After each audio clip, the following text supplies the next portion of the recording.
इस चैप्टर के शुरू में हमें जिन दिखाया जाता है जो कहता है क्या आप कहना चाहते हैं हमारा 23 सेट सिर्फ ये बेइज्जती से सहता रहे। तभी मुरान कहती है नहीं नहीं मेरा मतलब ऐसा नहीं है, मेरा मतलब तो ये था। तभी वो शांत हो जाती है। तभी मुरान कहती है मुझे माफ कर दीजिए। फिर मुरान सोचती है मुझे तो नहीं लगता वो मुझे सिर्फ एक सॉरी से माफ करेगा, क्योंकि अगर मैं उसके जगह पर होती तो मैं भी उसे माफ नहीं करती। मेरा मतलब मेरे माँ बाप, अरे माँ बाप नहीं, भाई बाप दादा जो भी हो, पर इसके बाद भी तभी जिन कहता है अरे अरे कोई नहीं, हमको तो समझ आता है। ये सुनकर तो मुरान बहुत ही ज्यादा हैरान हो जाती है। फिर जिन कहता है उसने मुझसे माफी नहीं मांगा जिससे मैं माफी चाहता हूँ, पर ठीक है मैं इसे एक्सेप्ट कर लूंगा। अगर मैं सेक्ट लीडर से एक माफीनामा चाहूँ तो ये बहुत ही ज्यादा हो जाएगा। फिर मुरान कहती है ये तो जरूर मेरे दादाजी को गुस्सा दिला देगा। फिर जिन कहता है हमारे बीच में और इस तरह की कोई भी गलत फहमी फैलने की जरूरत नहीं है। ये सुनकर मुरान थोड़ा सरप्राइज हो जाती है। फिर जिन कहता है जो हुआ इस वजह से अगर आप बहुत ही ज्यादा बुरा फील कर रहे हो तो आप आयरन सोर्ड सेक्ट को बदलने का जिम्मेदारी लीजिए। तेईस सेक्ट और आयरन सोर्ड सेक्ट में बहुत सारा डिफरेंस है, पर है तो हम एक ही पेड़ के फल जिसका नाम है मुरे अलायंस। तभी मुरान कहती है मेरे भाई और मेरे दादाजी,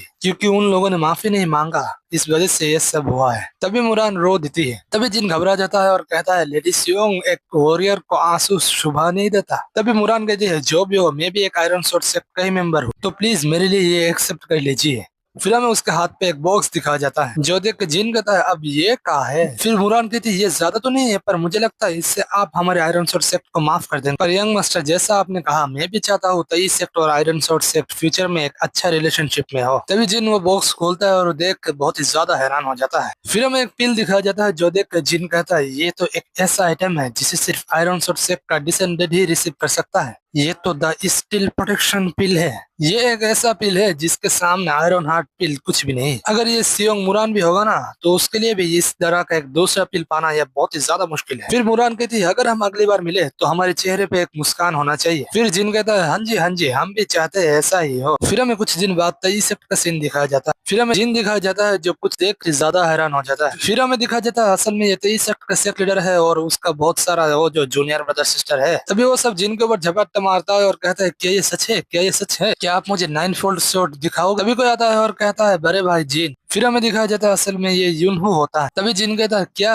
है तुम्हारे जैसा इतना बड़ा बच्चा क्या चाहता है। तभी यूनहू कहता है अगर मैं सच कहूँ जब मैंने 23 सेक्ट को ज्वाइन किया था तब मैंने बहुत ही ज्यादा अफसोस किया। जब लोगों ने मुझे पूछा तुमने 23 सेक्ट क्यों ज्वाइन किया और कहा कि तुम कभी स्ट्रॉन्ग नहीं बन सकते ये कमजोर लेसर हेवन शॉर्ट टेक्निक के साथ, उस वक्त मैं उन लोगों के साथ बहस भी नहीं कर सकता था। पर अब से ये सच नहीं है। पर आपका शुक्रिया जिस वजह से मैं इस 23 सेक्ट को लेकर अब गर्व करता हूँ। I am proud of it. तो इस वजह से मैं ये लेसर हेवन शॉर्ट टेक्निक सीखने के लिए और भी ज्यादा ट्रेनिंग करूंगा और मैं भी 23 सेक्ट का एक बहुत ही अच्छा डिसेबल बनूंगा आपका जैसा बड़े भाई जिन। ये देख के होंग जिन तैसन और हॉल लीडर खुश हो जाते हैं। तभी जिन कहता है अरे हाँ क्यों नहीं मैं इंतजार करूंगा। तभी हमें 23 सेक्ट का सेक्ट लीडर दिखाया जाता है जो कहता है जब मैंने आयरन शॉर्ट सेक्ट के बारे में ये न्यूज सुना तब तो मैं सो ही नहीं पाया। तुम सबने बहुत मेहनत किया। 115 साल पहले आयरन शॉर्ट सेक्ट आया और हमें बेइज्जती गया। इसके बाद भी हम कुछ नहीं कर सकते, सिर्फ हम सहते रहे। हमारे पास स्ट्रेंथ नहीं था, हम बहुत ही ज्यादा कमजोर थे और मेरी नाकामयाबी की वजह से। पर जिनसू ने ये कर दिखाया है, एक बच्चे ने वो कर दिखाया है जो हम जैसे बड़े आदमी नहीं कर पाए। ये देख के मुझे बहुत ही ज्यादा खुश और शर्म भी आ रहा है। मैं कुछ ज्यादा ही कर रहा हूँ ना, क्योंकि सब लोग बहुत अच्छा काम किया है और वापस आया है, इस वजह से चलो हमारे बीच में एक दावत रखते। तभी जिंदे सिंह कहता है बिल्कुल नहीं, क्या आपको नहीं लगता अगर आप इस तरह से दावत रखे तो अगले 6 महीने के लिए हमारे बच्चे का जो खाना है, मतलब जो डिसेबल से उनके खाने में कमी पड़ जाएगा। तभी सेक्रेटरी कहता है पर ये तो एक खुशी की दावत है हमारे बीच में। जिंदे सिंह कहता है तो उससे क्या। फिर सेक्रेटरी कहता है तुम्हारे बेटे ने हमारे सेक्ट का जो सम्मान है वो बचाया। तभी जिंदे सिंह कहता है तो क्या हुआ, क्या सम्मान से खाना मिलता है। तभी सेक्रेटरी कहता है अगर आप इस तरह से जोर कर रहे हैं तो मैं खुद का पैसा यूज करूंगा। ये देख के हॉल लीडर और जिंदे सिंह कहता है अगर आप ऐसा करेंगे तो हम भी हमारा पैसा इसमें डालेंगे।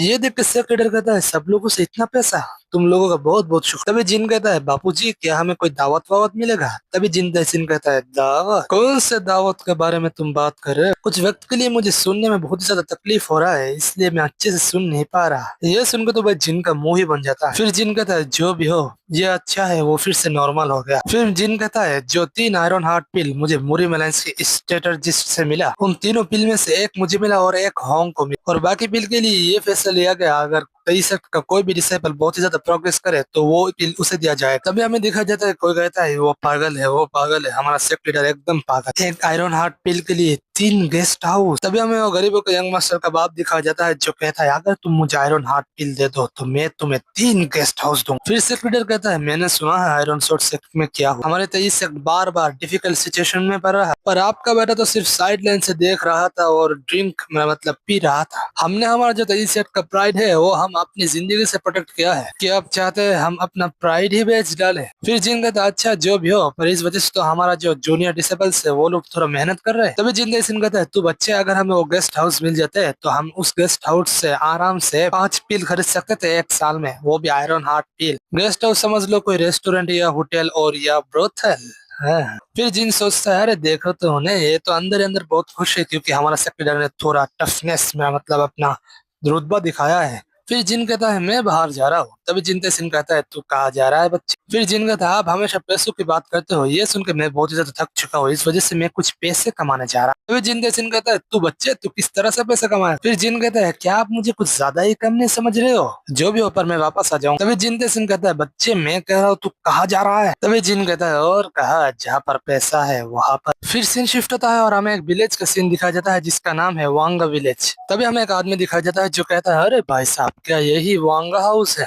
लोग कहते हैं ये दुनिया में सबसे बड़े 3 मर्चेंट ग्रुप में से एक है और मैंने सुना है उसका जो बेटी है वो भी बहुत ही ज्यादा खूबसूरत है, लगता है उसके पास सब कुछ है। जो भी हो वो जितना भी खूबसूरत हो पर किसी ने उसको देखा क्यों नहीं अब तक। तभी हमें एक आदमी दिखाया जाता है जो कहीं जा रहा होता है। तभी वो आदमी एक बंद दरवाजे के सामने आता है और उस दरवाजे को खोल देता है। तभी वहां से बहुत तेज ठंडी हवा बाहर आता है। फिर आदमी कहता है सोसो तुम्हारे पापा घर आ गए हैं। फिर हमें पता चलता है असल में ये वांग ग्योम सन है जो वांगा हाउस का मालिक है। फिर हमें उस कमरे के अंदर का सीन दिखाया जाता है जहाँ पर फल फूल और बहुत सारे पुतले एकदम बर्फ से जमा हुआ था और उस कमरे के बीच में हमें एक लड़की दिखाई जाती है जो कहती है पापा क्या आप वापस आ गए। फिर हमें बताया जाता है असल में ये वांग ग्योम सन का एक लौता बेटी है जिसका नाम है वांग सोसो। तभी ग्योम सन सोसो के पास आता है और उसको सहला के कहता है क्या तुम्हारा आज का दिन अच्छा था। फिर सोसो कहती है हाँ आज मैंने एक एम्ब्रॉयडरी पर काम किया है। फिर वो उसे अपनी एम्ब्रॉयडरी दिखाती है और कहती है मैं आपके लिए एक नया कपड़ा बनाना चाहती हूँ इससे। फिर ग्योम सन कहता है ये कपड़ा सच में बहुत ही ज्यादा खूबसूरत हो। फिर हमें पास का सीन दिखाया जाता है जहाँ पर ग्योम सन किसी से कहता है क्या आप कह रहे हो मैं इस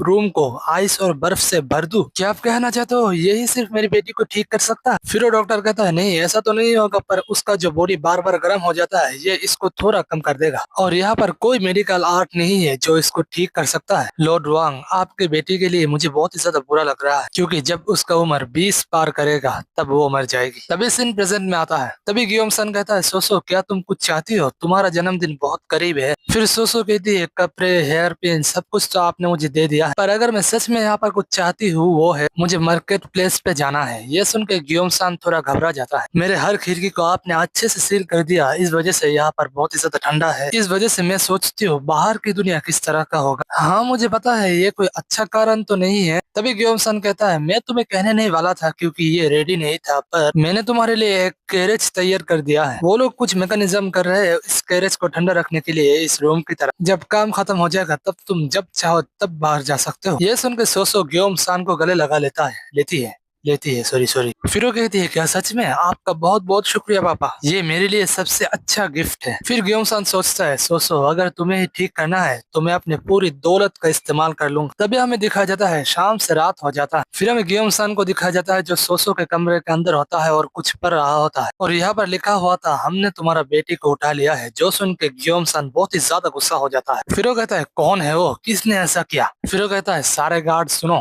ये जो भी हो उन लोगों को पकड़ के यहाँ पर लाओ। मैं इस वांग हाउस के नाम लेके कह रहा हूँ जो भी मेरी बेटी को बचाएगा उसको मैं बहुत ही ज्यादा इनाम दूंगा, तो जो भी हो जाए सोसो को ढूंढ निकालो। तभी हमें जिन दिखाया जाता है जो इस नोटिस को पढ़ रहा था। ये देख के जिन कहता है अरे तो ये शुरू हो गया। तभी हमें जिन को दिखाया जाता है जो बहुत तेजी से कहीं पर जा रहा था। फिर वो सोचता है ग्योरिंग मर्चेंट ग्रुप से स्पॉन्सरशिप के नाम पे जो भीख दिया जा रहा है नहीं उसे कि हमें एक ट्रांजेक्शन का हो, वो ट्रांजेक्शन उसी पल खत्म हो जाएगा जिस पल ग्योरिंग मर्चेंट ग्रुप को वो मिल जाएगा जो वो लोग हमसे चाहते हैं। हमारा तई सेक्ट को चाहिए एक असली स्पॉन्सरशिप। जैसे एग्जांपल के तौर पे एक ऐसा रिलेशनशिप, मतलब एक ऐसा स्पॉन्सरशिप जो जो सच और रिस्पेक्ट में टिका हुआ हो, और ये स्पॉन्सरशिप इतना हो कि जब हम ग्योरिंग मर्चेंट ग्रुप को छोड़ देंगे तब हमें अफसोस ना करना पड़े। इतना बड़ा स्पॉन्सरशिप जो हमारा सेक्ट का गरीबी दूर कर सकता है। और यहाँ पर आता है सफेद घोड़े पे राजकुमार, और जो मैं हूँ।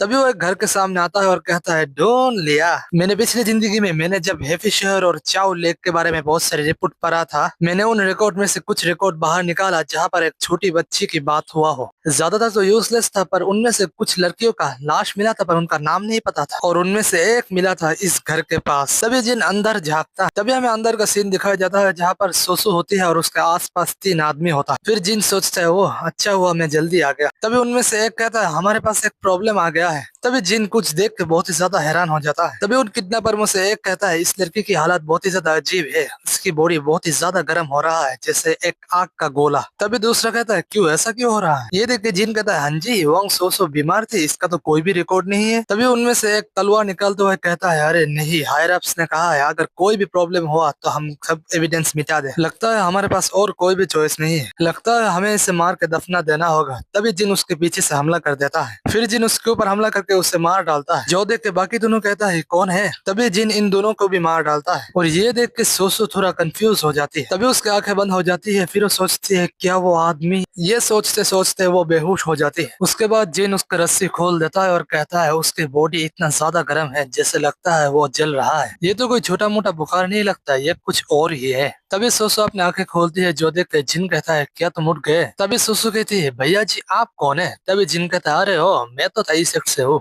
मैं तो आसपास थोड़ा टहल रहा था, पर मुझे यहाँ पर से कुछ आवाज आया जिससे मैं यहाँ पर आया। जब मैंने अंदर देखा तब मैंने देखा किडनैपर ने आपको किडनैप कर लिया है, और मैं तो एक मार्शल आर्टिस्ट हूँ और जिसका फर्ज है लोगों को बचाना, इसलिए मैं आपको मदद करने के लिए आया। पर अंदर अंदर से जिन सोचता है, घंटे का मार्शल आर्टिस्ट, मुझे तो सिर्फ पैसा चाहिए। फिर सोसो कहती है, अच्छा आपका बहुत बहुत शुक्रिया मुझे बचाने के लिए, मेरा नाम है वांग सोसो, मैं अपने पापा को इसके बारे में बताऊंगी और आपको जरूर इनाम दिलाऊंगी। तभी जिन उसके पास आता है और कहता है, लगता है आपको कुछ बीमारी है, आप धीरे धीरे उठिए, मैं आपको अभी एक डॉक्टर के पास ले जाऊंगा। ये सुनकर सोसो कहती है, नहीं नहीं, मैं हमेशा अपने कमरे के अंदर रहता हूँ जिसके अंदर बहुत ही ज्यादा ठंड है। अगर मैं वहां से बाहर आती हूँ तो मेरी बॉडी बहुत ही ज्यादा गर्म हो जाता है। अगर मैं अब खुद को बहुत ही ज्यादा फोर्स करूँ तो मेरी बॉडी के अंदर जितना ज्यादा एक्यूपंक्चर पॉइंट्स है वो सभी जल जाएगा। तभी जिन सोचता है, हाँ अब मुझे समझ आया, ये कोई सिंपल बुखार नहीं है, पर उसकी एक्यूपंक्चर पॉइंट जल जाएगा, ये किस तरह की बीमारी है। तभी जिन अपनी दोनों आंखें बंद करता है। फिर वो सोचने लगता है, एक ऐसा बीमारी जिसका कोई अता पता नहीं, एक्यूपंक्चर पॉइंट्स, बहुत ही ज्यादा तेज बुखार। फिर वो अपने दिमाग के अंदर जो लाइब्रेरी है उसके अंदर ढूंढने लगता है। फिर वो कहता है, मैं अपनी पिछली जिंदगी में जितनी किताबें याद किया है उनमें से बहुत सारे मेडिकल किताब भी थे, इस बीमारी के बारे में यहाँ पर कुछ तो होगा। तभी उसे उन सारे किताबों में से एक किताब मिलता है। फिर वो एक किताब बाहर निकालता है और कहता है, ढूंढ लिया, ये तो कॉम्पेंडियम ऑफ 10,000 बोतल है। इस मेडिकल किताब को तो गोंग या चून ने लिखा है। ये तो वो है जिसको दूसरा हुआ तो भी कहा जाता है। अगर तुम्हें पता नहीं है हुआ तो कौन है, हुआ तो एक ऐसा डॉक्टर है जो असली में होता है या नहीं पता नहीं, पर मुझे इतना पता है कि वो एक कमाल का और एक मैजिकल डॉक्टर है। तभी जिन कहता है, जब बॉडी से फायर की फ्लो होता है तभी बहुत तेज बुखार हो जाना, बॉडी का गर्म हो जाना और बहुत ही ज्यादा दर्द होना, और कुछ केसेस में तो एक्यूपंक्चर पॉइंट्स भी बहुत ही ज्यादा जल जाते हैं। कुछ इंसान तो इसके साथ ही पैदा होते हैं, पर जब हालत बहुत ही ज्यादा बुरा हो जाता है तब बॉडी को बर्फ से ठंडा करने से थोड़ा मदद मिलता है, और इसे कहा जाता है सोलर कॉन्स्टिट्यूशन। ये कोई बीमारी नहीं है, ये उसका बॉडी का कॉन्स्टिट्यूशन है। अगर तुम्हें पता नहीं है कॉन्स्टिट्यूशन क्या है, खुश हो जाओ, मुझे भी पता नहीं है, पर संस्कृत में इसे कहा जाता है संविधान। संविधान। तभी जिन कहता है, तो इसका मतलब इस बीमारी का कोई भी इलाज नहीं है। तो भैया जी आज के लिए इतना ही है। वीडियो छोटा है क्योंकि चैप्टर इतना ही है, अगर सामने होता तो एक्सप्लेन करता मैं। और हाँ, मैं एक नया सीरीज भी एक्सप्लेन करूंगा और हेरसमन का भी एक्सप्लेन कर दूंगा बहुत जल्दी जल्दी। अगर तुमने अभी तक हेरसमन नहीं देखा है तो जल्दी जाओ भाई, देख के आओ, देख के आओ, जल्दी जाओ। मिलते हैं आपको अगले एपिसोड में, तब तक बाय बाय।